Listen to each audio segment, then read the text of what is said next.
To Israel tonight from the Secretary of State, concerned the Israelis have no credible plan to keep civilians in Gaza safe ahead of a possible invasion of Rafah, an invasion the U.S. has warned against. But now new signs it may be imminent. Hala Gorani has the latest from Cairo. Hala?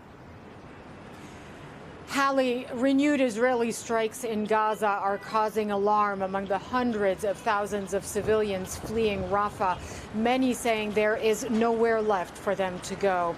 On Meet the Press this morning, Secretary of State Antony Blinken said that the Israeli military had not provided, quote, credible assurances on civilian protection ahead of that planned assault on Rafah.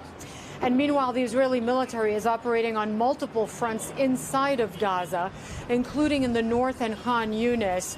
The IDF had withdrawn from some of those areas, but is now having to confront regrouped Hamas fighters in various parts of the besieged enclave.